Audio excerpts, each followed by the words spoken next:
medida o cómo se vaya desarrollando cada uno de los temas y subtemas, ya hay aspectos que obviamente debemos nosotros de ir comprendiendo y manejando, ¿verdad? La comprensión es muy importante dentro de una metodología de estudio, porque a veces nosotros decimos o manejamos conceptos y no comprendemos cómo se aplican o a qué se refieren, o hay palabras que al final no sabemos el significado, porque cada palabra va a depender mucho del contexto en donde se utilice para poder saber a qué se refiere o qué mensaje quiere darse en esa oración o en ese párrafo, ¿verdad?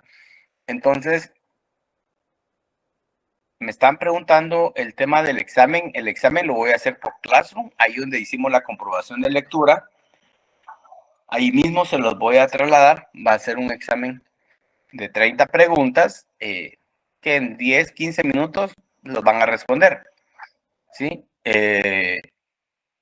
Ahora vamos a trabajar un poco o a repasar un poco lo que es la metodología o el método científico, ¿verdad?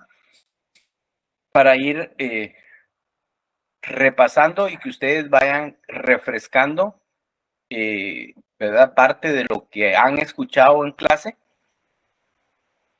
porque la idea es, más que todo, no es tanto memorizar, como siempre se los he dicho, sino que podamos comprender lo memorizado, ¿verdad? Entonces, el método científico, cuando hablamos de método es porque hay varios pasos, hay varias fases o etapas, ¿verdad? Que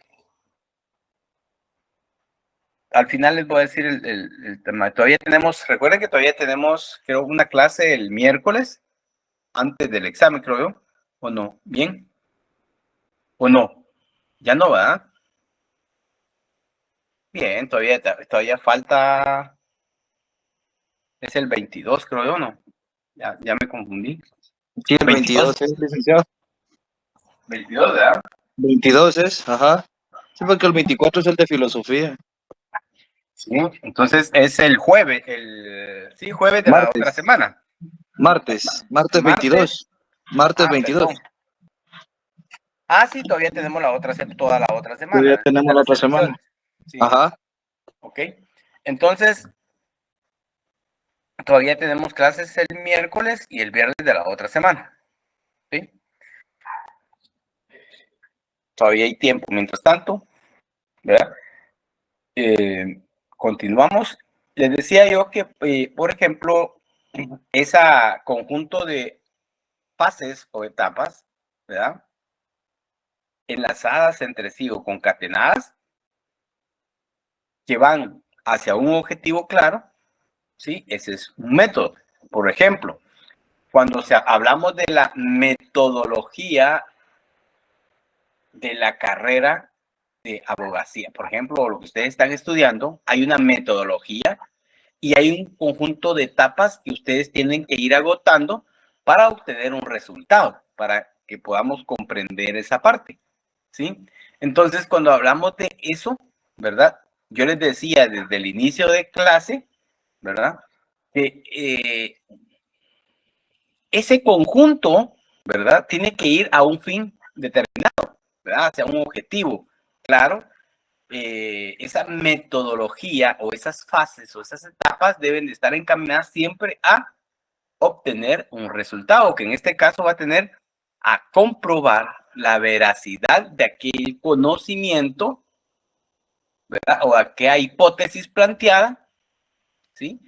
Que resuelve el problema, ¿verdad? La inquietud que me llevó a mí a hacer por ejemplo, la investigación, ¿sí? Entonces, es el caminar del pensamiento científico para buscar la verdad, ¿verdad? Es otra definición de ese concepto. De ahí caíamos, por ejemplo, las características. Es sistemático, es sensorial, sistemático porque es ordenado. Sensorial porque los sentidos del investigador empiezan a hacer su trabajo, ¿verdad? A establecer ideas, estrategias, etcétera, ¿verdad? Es racional porque va encaminado siempre a mejorar, ¿verdad? O ampliar el conocimiento, mejorar el conocimiento científico ya existente, ¿sí? Sistemático, ya le habíamos dicho, y de ahí teníamos la otra parte que dice que el método, por ejemplo, aquí les explicaba a qué fases o etapas del proceso del conocimiento que se estudian en el primer semestre en teoría de la investigación. Tenemos la fase o grado sensorial, la fase o grado lógico y la fase o grado práctica, ¿verdad? Entonces hablamos ahí en donde ponemos en práctica el grado sensorial, ¿sí? Entonces, ¿qué hace a través de los reflejos, las sensaciones, ¿verdad? Las percepciones, ¿sí? ¿Cómo es que yo tengo esa percepción? O sea, ¿cómo yo puedo con solo ver el objeto, ¿verdad? Sumar esas sensaciones para poder determinar qué objeto o a qué objeto me refiero o qué fenómeno está aconteciendo, ¿ya? Entonces, y ahí yo ponía el ejemplo de que, por ejemplo, que al final, si yo digo tormenta eléctrica, ya su mente con eso ya buscó varios elementos y su imaginación ya marcó cómo es que se da ese acontecimiento o fenómeno, ¿verdad? Que en un determinado momento podría ser un problema, ¿verdad? Y establecer cómo podemos darle solución, ¿verdad? O qué es lo que se tendría que hacer para mermar esos acontecimientos, esos efectos negativos de esa tormenta, por ejemplo. La representación, ¿verdad? Que se da, todo esto se da internamente en la mente de nosotros. Ahí, cuando nosotros obtenemos la sensación, percibimos y representamos. Eso se da en un solo momento, ¿ya? Entonces, eso es interno, ¿verdad? ¿En qué momento eso interno se vuelve externo? Cuando pasamos a la siguiente fase, donde vamos a analizar cada uno de esos conceptos, ¿sí? Cada uno de esos,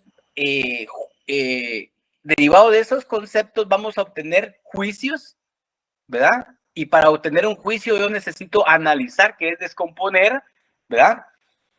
Es desintegrar todo el objeto y derivado de ese análisis, juicio, conceptualización, viene el razonamiento, ¿ya? ¿Sí? Entonces, cuando yo razono, en el razonamiento es donde yo siempre les digo, esto es lo fundamental, en todo. El razonamiento es el que me va a decir a mí o me va a permitir a mí decir por qué adopto una decisión X, ¿ya? El razonamiento, bien claro, objetivo, preciso, real, ¿verdad?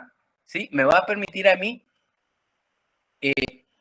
expresarme, aclarar, dar el mensaje o comprender por qué alguien tomó una decisión o emitió un juicio sobre una situación determinada. O sea, todo juicio debe estar razonado, ¿ya? Debe estar razonado, ¿sí? Y para poder comprender ese razonamiento, yo lo puedo conceptualizar, ¿verdad? Tendría que tener la capacidad de, por ejemplo, de todo el universo, extraer lo esencial para explicar el fenómeno, ¿ya?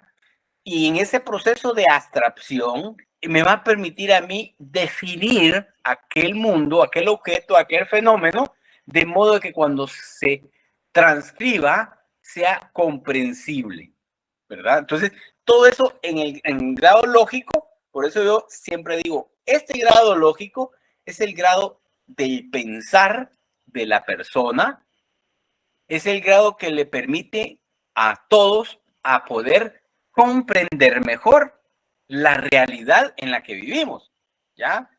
¿Sí? Por ejemplo, hoy, si ustedes ven, por ejemplo, imagínense ustedes sin este grado lógico racional, si yo solo me guío por la mente, por el grado sensorial, ya donde va a estar el oído, la vista, ¿verdad? Las sensaciones, el tacto y todos los 5 sentidos entran, el olfato.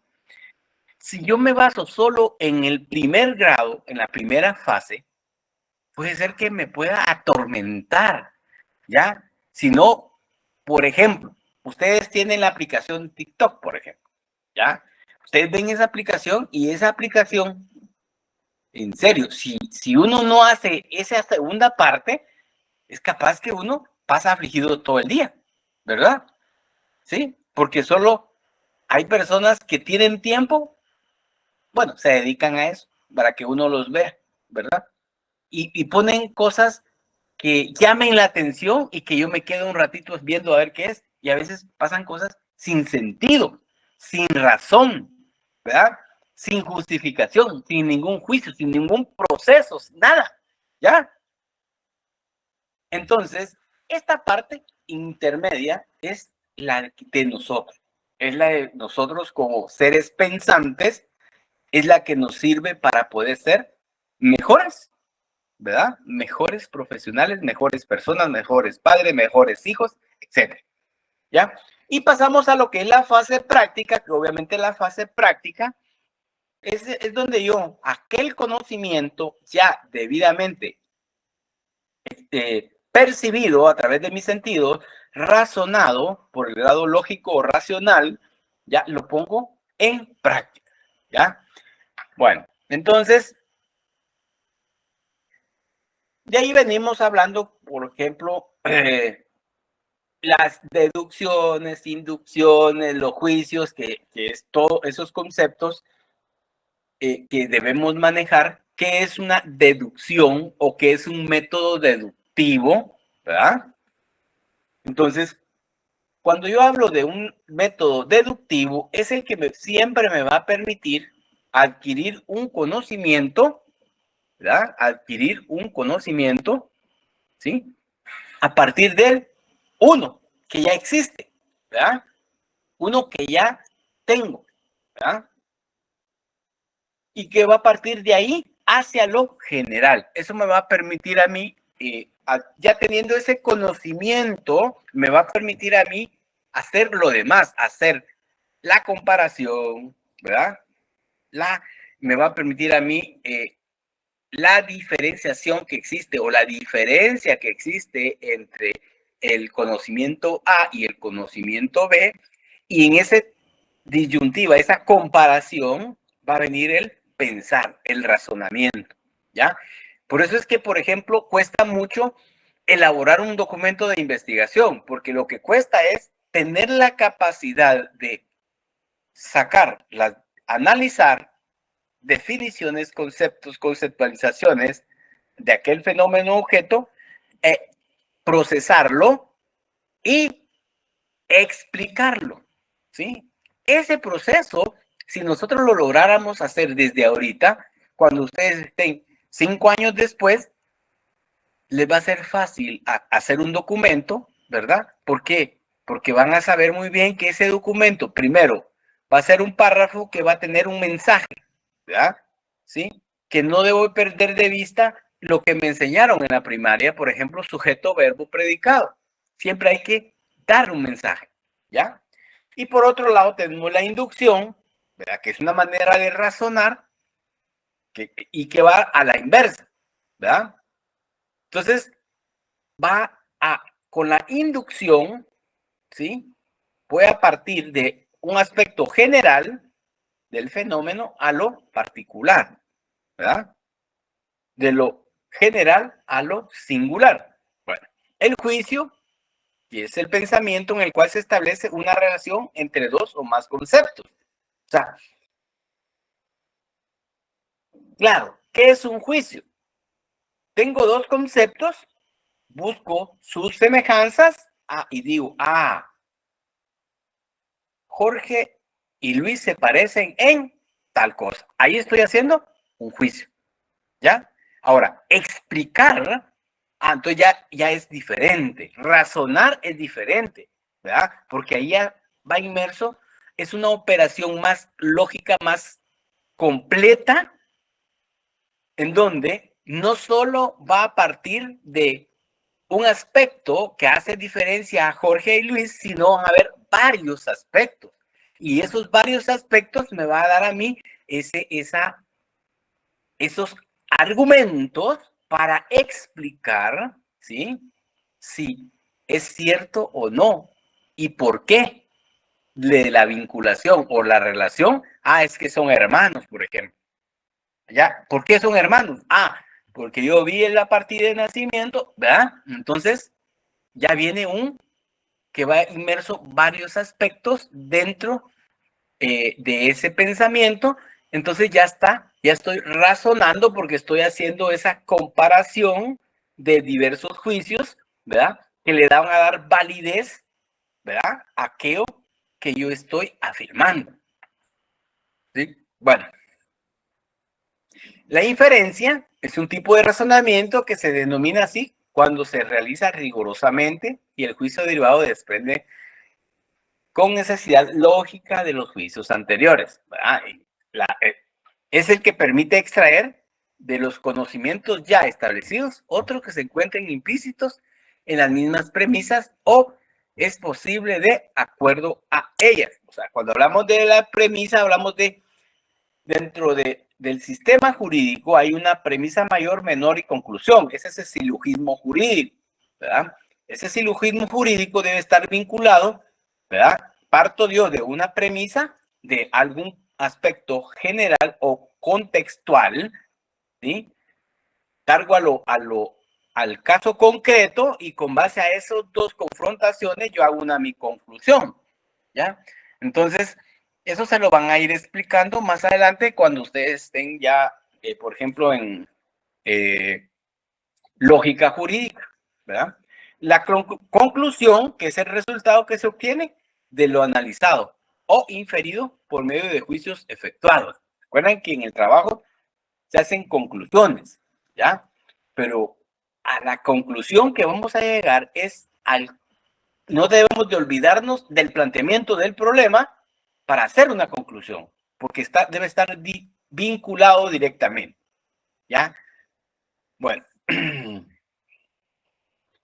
entonces, ya partiendo de eso, pasamos ahí habríamos hablado un poco de lo que es un ejemplo práctico del planteamiento del problema. Hablamos de los objetivos, supuestos, bosquejo preliminar de temas, los métodos y técnicas que se emplean en un plan de investigación, que fue lo que se vio en el primer semestre, el informe de la investigación, ¿verdad? ¿Sí? Características del informe, y caemos vamos a ir avanzando a la metodología, ¿verdad? ¿Sí? Cuando hablamos de lo que es metodología, es un enfoque o una orientación que se le da al método para el estudio de la realidad. Recuerden, lo que estamos estudiando es algo real, un problema existente, ¿verdad? No tenemos que perdernos de vista de eso, ¿sí? Lo que vamos a investigar es un problema existente que observo, que viví, etcétera, ¿verdad?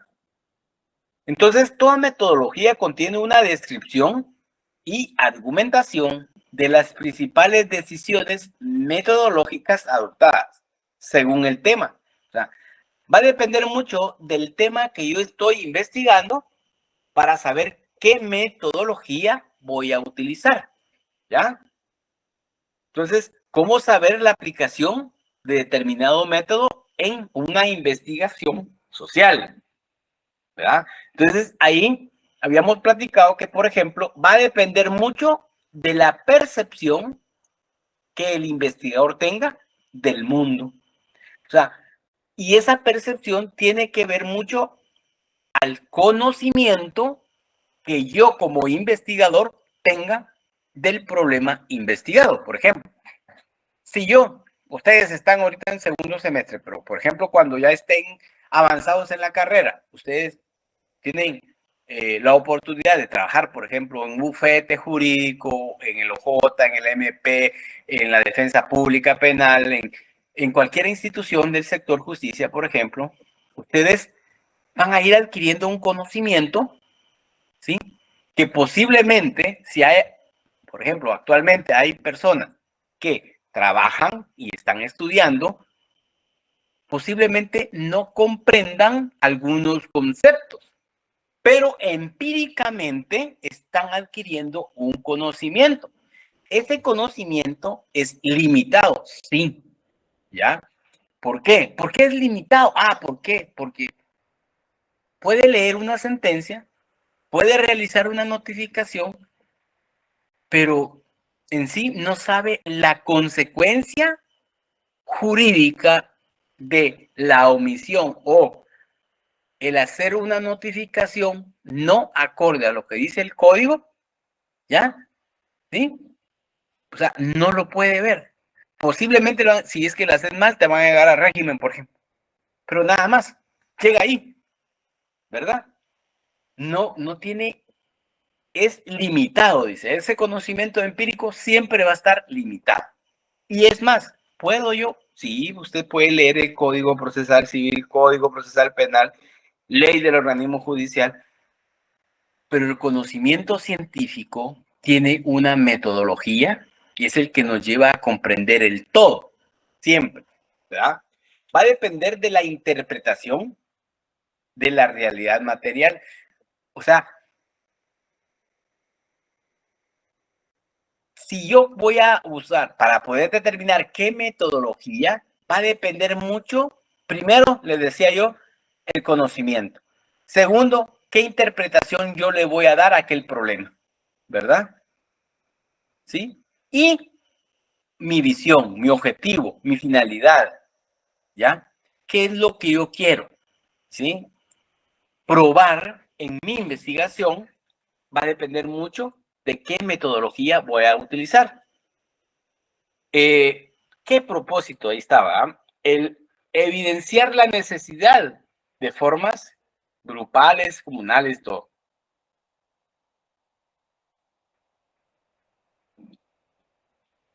Entonces, todo esto me va a ayudar a mí a poder.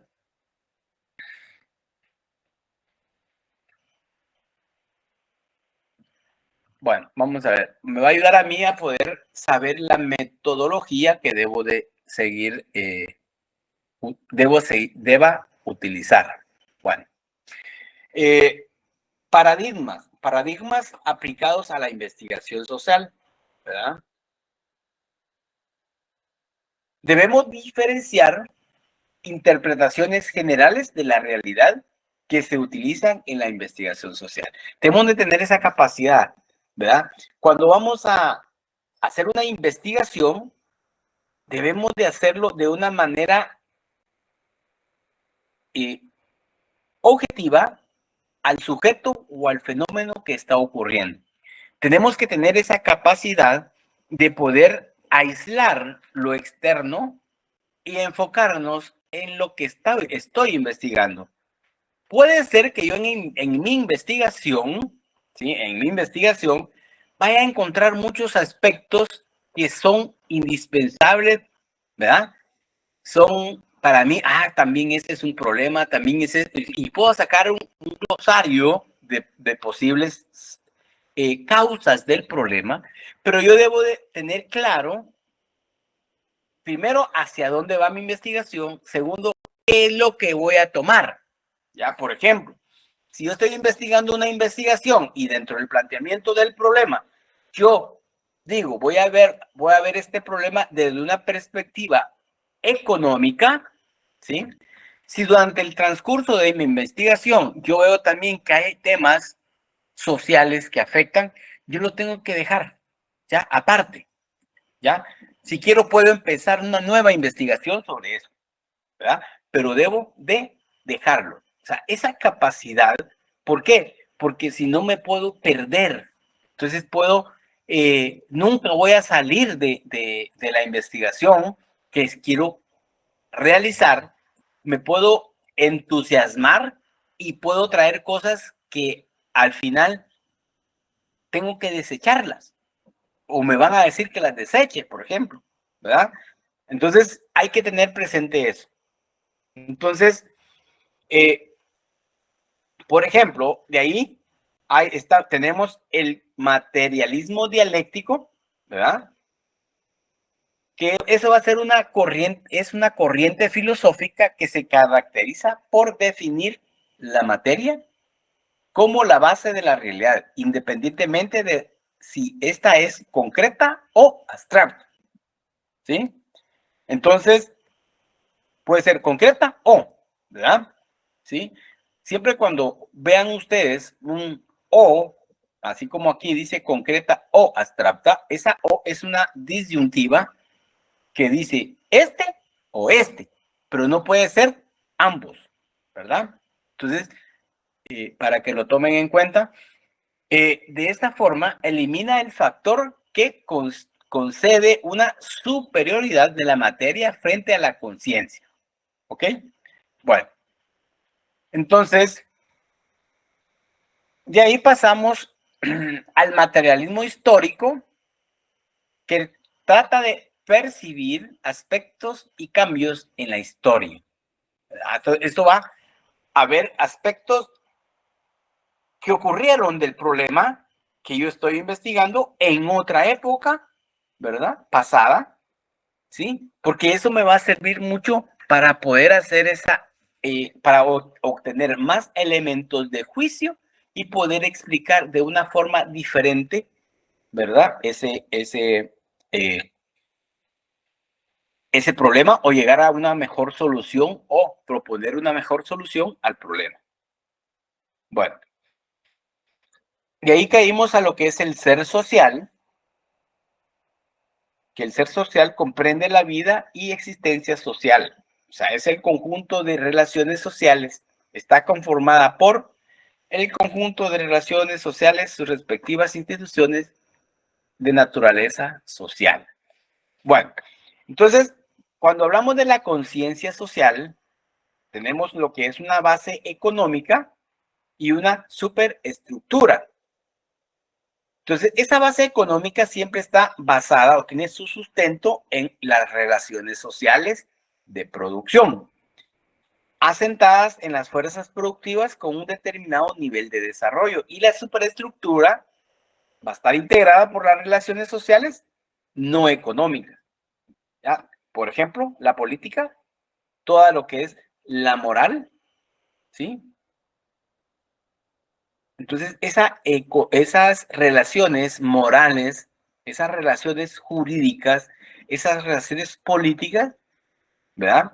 ¿Sí? Es parte de la conciencia social de toda persona. Por ejemplo, nosotros estudiamos la carrera de abogado y notario y tenemos la licenciatura en ciencias jurídicas y sociales, ¿ya? Lo importante es, o sea, para poder yo ser exitoso en mi vida, ¿sí? Debo de tener capacidad o madurez, si quieren ustedes, ¿verdad? De poder enfrentar a una persona, no enfrentar en pleitos, sino enfrentarse jurídicamente con argumentos válidos, con fundamento válido, ¿sí? Pero una vez yo desarrollado, teniendo esa capacidad, ese conocimiento de refutar lo que dice otra persona de una forma técnico-jurídico, ¿verdad? O madura, si quieren ustedes, porque también puede ser en el trabajo, tener la capacidad de poder separar lo que se vive en un salón de discusión, de reunión, y lo que se hace fuera de ese salón, ¿verdad? Entonces, ¿por qué? Porque esas relaciones sociales, ¿verdad? Esas relaciones sociales esas relaciones políticas, esas relaciones jurídicas, esas relaciones morales forman parte de mi conciencia social, ¿sí? Y ahí caemos al positivismo, tendencia filosófica muy difundida en el mundo capitalista, ¿verdad? Es la que afirma que todo conocimiento deriva de alguna manera de la experiencia. Entonces, positivismo, experiencia, la experiencia, siempre he dicho yo que la experiencia, el conocimiento en una materia determinada le da a uno autonomía, ¿verdad? Y le sirve para poder, para poder defenderse, no defenderse, sino para poder obtener éxito en la vida, ¿verdad? Si ustedes que están estudiando dedican el tiempo que necesita cada uno para el estudio, ¿ya? Porque posiblemente hay estudiantes que necesitan menos tiempo para comprender un tema o subtema o una materia. Pero el que tiene menos, necesita más tiempo, tiene que dedicarle el doble a esa materia. Si yo tengo esa capacidad, o sea, logro hacer eso, ¿verdad? Estoy adquiriendo un conocimiento que me va a respaldar en mi vida, ¿ya? Y por ejemplo, si me va a servir para poder adquirir conocimiento o hacer investigaciones científicas, ¿ya? ¿Sí? Entonces, ese conocimiento le va a dar valor a aquello que yo estoy haciendo, ¿ya? Entonces, tenemos que tener claro que, por ejemplo, el poder tener ese conocimiento para defendernos es nuestra capitalización, es algo nuestro que nos va a dar confianza en todo, ¿sí? Siempre. Bueno, tenemos un positivismo lógico y neopositivismo, por ejemplo, ¿verdad? Es una corriente filosófica que incluye en su metodología científica el análisis del lenguaje y se limita al análisis o estudio de todo aquello que es empírico y comprobable. Entonces, si se dan cuenta, siempre hay, o sea, porque la investigación científica siempre parte de un conocimiento empírico. El problema surge por la existencia o por la razón de que yo observo, yo escucho la existencia de un problema y me invita a investigar, a hacer una investigación, ¿verdad? Científica. Obviamente, si yo estoy haciendo la investigación científica, debo de seguir esa metodología científica que es la que estábamos explicando anteriormente, ¿sí? No sé si tienen dudas, me interrumpen. Y caemos al otro, que es la teoría de los sistemas. ¿Qué es un sistema? ¿Sí? Sí, escucho. Buenas noches, compañeros y compañeras. Buenas noches, licenciado Díaz. Sí. Con respecto a lo que usted mencionaba del materialismo dialéctico, aquí menciona en el libro, dice que hace un nexo entre el desarrollo del pensamiento y la evolución de las condiciones materiales de vida de la sociedad. De tal manera que las condiciones materiales determinan la ideología y el pensamiento. Su principio general o su tesis fundamental se enuncia así: el ser social determina la conciencia social. Es decir, que cuando se menciona lo del éxito, el éxito está condicionado por las condiciones materiales. ¿Verdad? No sé si es así el párrafo. Sí. Y que eso va a condicionar esas condiciones materiales de vida, va a condicionar la ideología. Sí, sí, sí. ¿Cuál era la interrogante o lo que usted me estaba... La interrogante es, digamos, ese nexo es entre, digamos, las condiciones económicas y la ideología, es el nexo que dice, es un nexo entre el desarrollo del pensamiento, ¿ese nexo es el que está mencionando ahí en el libro? ¿O cuál sería el nexo? Tengo una duda con respecto al nexo. Sí, lo que pasa es que recuerde, miren, ahí es donde yo creo que les di un ejemplo, por ejemplo, para cuando hablamos de esa estructura o de conocimiento o cómo yo puedo agenciarme de ese positivismo, eso que te le da confianza, va a depender mucho del círculo, ¿verdad? Material, como lo dice ahí en el libro, ¿verdad? En el ámbito en donde yo me estoy relacionando, va a depender mucho de lo que yo estoy aprendiendo, de ese mundo material, de eso que se materializa en la vida, ¿ya? Por ejemplo, si mis amigos son pilas todos, ¿verdad? ¿Sí?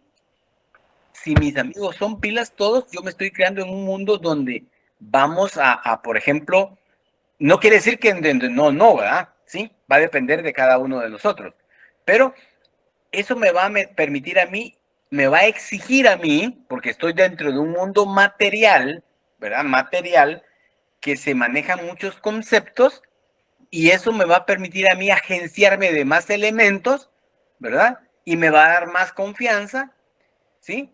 Y yo voy a poder desarrollarme de una mejor forma, ¿sí? A eso es lo que se refiere en contexto, ¿verdad? ¿Sí? No sé si aclaré ahí o... No, ¿No? no, es que, digamos que aquí lo que dice es que la parte de las fuerzas productivas, donde está la fuerza de trabajo, ¿verdad? Que somos gran parte de los seres humanos, eso determina la ideología. No es decir, la relación donde yo estoy, porque digamos en un trabajo, en una empresa, según lo que dice aquí en el libro, en una empresa yo puedo estar de trabajador, pero no me relaciono con los capitalistas, ni con los socios, ni con los accionistas. Me relaciono cuando ellos quieran. Entonces, esa posición económica que yo tengo en la vida va a determinar en muchos aspectos la ideología que tengo.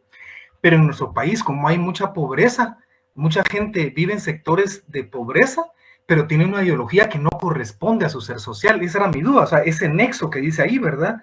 Que lo menciona el Lick Hernández, ese nexo entre el desarrollo del pensamiento y las fuerzas productivas.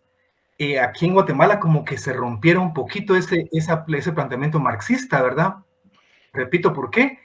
Porque hay gente que vive en pobreza o vive en sectores excluidos de la ciudad, pero tiene un pensamiento o ideología que no corresponde a su ser social, según lo dice aquí en el libro.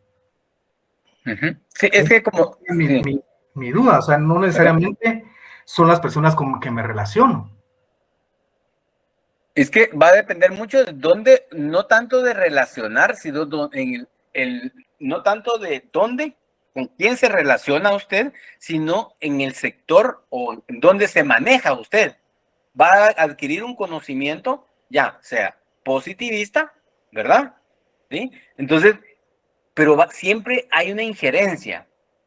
Para mí, esa es mi percepción. Siempre hay una injerencia en, si por ejemplo, yo puedo vivir, por ejemplo, un asentamiento, sí, y puedo, pero también yo tengo la capacidad de poder, o el razonamiento, es que ese es el problema es que, miren, lo que yo trato de decirles a ustedes es que el problema acá, y el problema de Guatemala, no tanto es la pobreza, ni la pobreza extrema.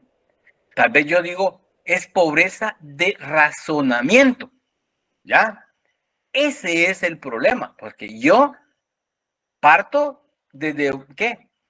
Desde abajo y yo tengo mi objetivo claro, ¿ya? Y en ese transcurso en ese caminar, ¿sí? Yo me pudo haber relacionado con varias personas, pero yo tengo la capacidad de razonar y decir, bueno o malo, ¿verdad? ¿Sí? O sea, ¿me conviene estar ahí o no me conviene? O sea, tiene pensamientos buenos y tiene malos, ¿con cuáles me quedo? ¿Ya? Entonces hay una relación, podría, es mi pensamiento, sí hay algo que el mundo exterior me va a permitir a mí, ¿verdad? Y tener injerencia en esa conciencia, en ese interior mío, de poder, por ejemplo, o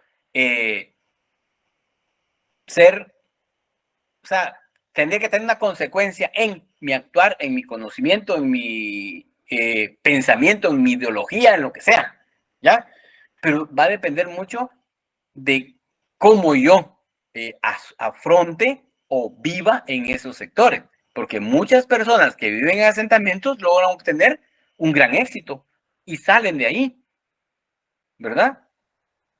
Entonces, sí, va a depender mucho de el razonamiento. Por eso es que yo les decía a ustedes, por ejemplo, muchos hoy, fácil veo yo y digo, bueno, yo quiero tener una manifestación, voy a traer personas de afuera, ¿verdad? Voy a traer personas de afuera y me voy a traer personas y yo les voy a decir, mire, les voy a pagar el día, vámonos a Guatemala y vámonos al Parque Central. No me están preguntando por qué ni para qué.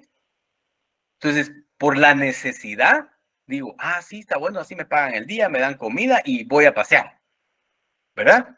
Pero ese razonamiento es limitado, ¿ya?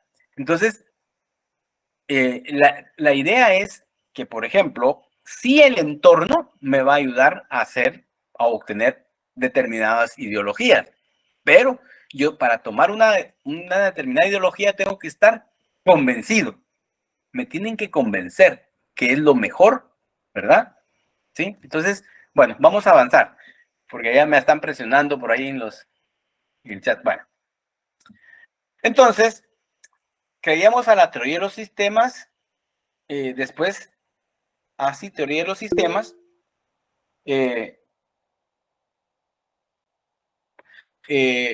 constituye una aplicación contemporánea de la concepción positivista de la sociedad.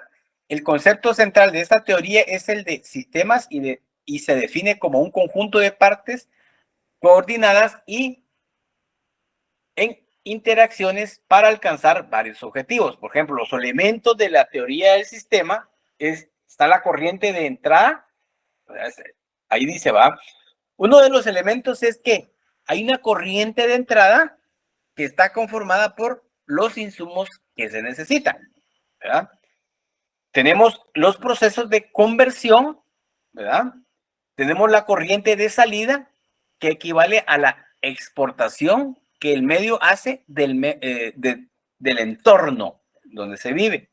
Y la comunicación de la retroalimentación es la información que indica que, como está cumpliendo el sistema subjetivo y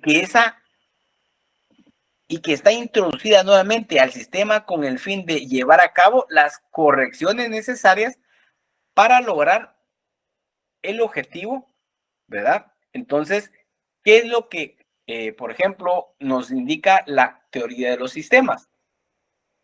Que esa concepción positivista de la sociedad, ¿verdad? Está llena de un conjunto de partes que efectivamente están coordinadas y que se interaccionan para alcanzar varios objetivos. Por ejemplo, ahí tenemos, por ejemplo, el constructivismo, que desde el punto de vista pedagógico, esta teoría sostiene que se basa principalmente en la construcción del conocimiento. Yo construyo un conocimiento. ¿Cómo lo voy a construir? A través de un método, una metodología científica, ¿verdad? Entonces, ¿cuál es la idea principal del constructivismo? Es que el aprendizaje se construya, o sea, que el aprendizaje siempre se va a construir en la mente de las personas. O sea, yo voy a aprender algo en la medida que yo comprenda y pueda tener la capacidad de materializar aquello que yo, ¿verdad? Memoricé. Ahí es donde yo voy a empezar yo a estructurar, ¿ya? Ese conocimiento. Por ejemplo, si yo quiero definir un concepto, para poder definir el concepto, yo tengo que manejar varios conceptos, varias palabras, el significado de las diferentes palabras que voy a utilizar para poder elaborar un párrafo que explique aquel concepto que estoy definiendo, ¿verdad? Entonces, o me va a permitir explicar de una forma distinta aquel concepto que yo estoy definiendo. Bueno, de ahí tenemos el aprendizaje constructivista, ¿verdad? Que es activo, ¿verdad? Siempre va a ir renovándose, ¿ya? Porque, por ejemplo, yo voy adquiriendo un conocimiento, pero como el mundo es cambiante, siempre va a haber variaciones, ¿ya? Por eso es que, por ejemplo, si se dan cuenta, a veces en los libros sacan diferentes ediciones, ¿verdad? Porque es cambiante. El sistema, por ejemplo, en teoría de la investigación, anteriormente no se explicaban las normas APA, por ejemplo, pero en el semestre pasado se explicó cómo utilizar normas APA, ¿verdad? Porque ya están exigiéndose, por ejemplo, para elaborar una tesis. Entonces, nosotros vamos actualizando el conocimiento. Entonces, esta es una teoría del constructivismo, siempre va encaminado a explicar la naturaleza del conocimiento. ¿Ya? Entonces, me permite, por ejemplo, llegar a un convencimiento de que, por ejemplo, todo surge de algo. Si yo voy a investigar, es porque existe algo. Todo surge de una realidad, de un acontecimiento, ¿verdad? ¿Sí? Y que esa realidad o ese acontecimiento va a permitir obtener un nuevo conocimiento, ¿ya? Entonces, y esa evolución, ¿verdad? Esa evolución en las personas, ¿sí? Por eso es que se dice que, por ejemplo, el abogado que no lee cada día es menos abogado. ¿Por qué? Porque el mundo es cambiante y que como personas debemos de trabajar más en ese conocimiento para poder tener un intelecto más elevado, ¿ya? Porque en la medida que yo voy teniendo ese intelecto, voy adquiriendo experiencias, ¿verdad? Y voy adquiriendo, me estoy perfeccionando en algunas, por ejemplo, conocimientos que ya obtuve. Bueno, nos quedamos hasta ahí y continuamos el miércoles, jóvenes. No sé si tienen dudas. Todo bien, licenciado, gracias. Entonces, sí, Mérida Soto dice por ahí, no sé. ¿Sí? Disculpe, licenciado, la ¿Sí? manita sí. Ok. Perdón. Bueno, feliz noche. Feliz Feliz noche. noche, compañeros. Buenas noches.